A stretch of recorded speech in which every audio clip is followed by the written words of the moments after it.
So this is part 4 of 4 of little segment lectures looking at netnography, which is to say the ethnography of online spaces. And the fourth part I want to look at, it sounds as if I'm saying it's the least important because it's number 4 of 4, but it's, if anything, I think it's probably the most important, and that is the question of ethics. Now, research ethics in online research is very new, because people haven't been doing research online for very long, because the internet is obviously evolving and changing all the time. There are a few things to bear in mind in terms of ethics.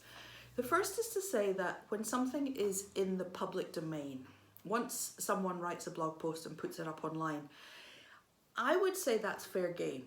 You can cite somebody and put the source just as you would cite a journal article or something.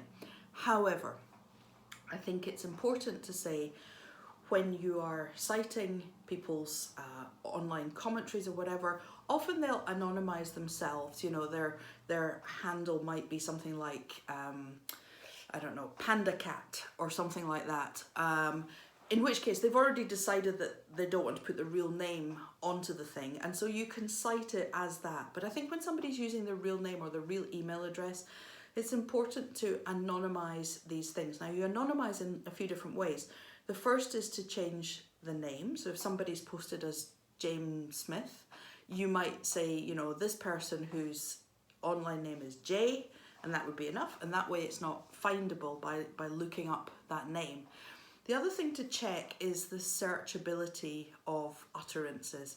So if somebody's put something on their blog and it's really specific, try putting that in inverted commas back into Google and see if it pops up, because if it does, that's not anonymizing it. In which case, what you might want to do is, you know, say, I really liked this museum in City because it was important for reason, and take out the identifying details. Now, obviously, you've got a balance here to strike. You want for the comment to stay true to its original meaning, its intended meaning, and you want for it to feed into the piece of research you're doing. So it might be relevant which museum they're talking about, and it might be relevant what reason they're talking about, but hopefully you can pull out enough identifying details so that when you plug the thing back into Google, it doesn't just come straight up. So anonymity is about changing names, but it's also about making things not findable and therefore attributable to individuals. However, there's another part to this, which is if you're looking, as I was, at online activism, you've got a balance to strike. You want to keep individuals anonymous where they've not published this stuff, they've put it up on a seemingly private space like their blog.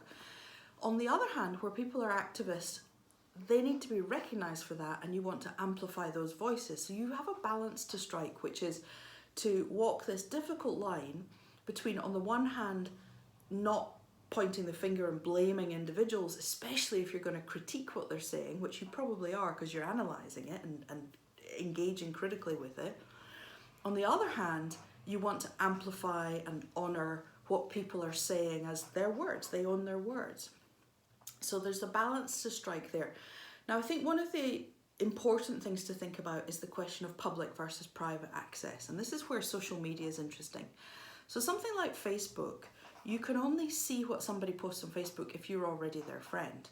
And therefore, if you cite that, you're breaking a confidentiality implicit in the fact that you're their Facebook friend.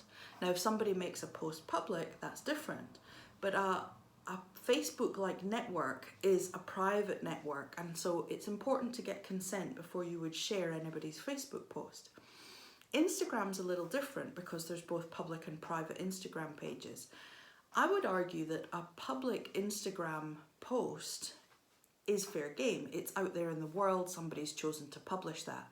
But I still think it's important to anonymize the individuals involved, unless they're people who are activists who you're trying to amplify. So we've got lots of different, it's like a flow chart, and you need to make some judgment calls in this.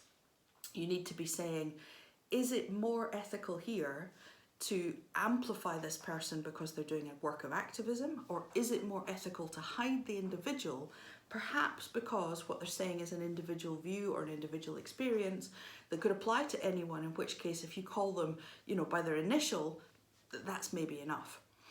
The other thing to say on this is where somebody is both posting online and publishing an article in a magazine or whatever, then that's their publication. You can cite that publication as you would cite any other publication. So if you look again at the Unlikely Hikers paper, which I'll post, this is this is the paper I'm drawing upon when I talk about netnography, but there's many other ways to do it and lots of other papers in that space. Where there were people who had posted on Instagram, but they'd also published elsewhere. In that space, I felt free to use their real names because that's an author attribution, as I would for any other article that I was citing. So that's the 4 parts on netnography. In part 1, we looked at what netnography is and isn't. We looked at the difference between online data versus, for example, a magazine article. Part 2, we looked at positionality. Part 3, I looked at data analysis. And in this part 4, I looked at ethics. So good luck with your netnographic writing and journeying. It's an exciting space, it's a very new space, and it's definitely something that works very well in these shutdown times of COVID, because it's something that we can do from our desks. So all the best, and stay safe.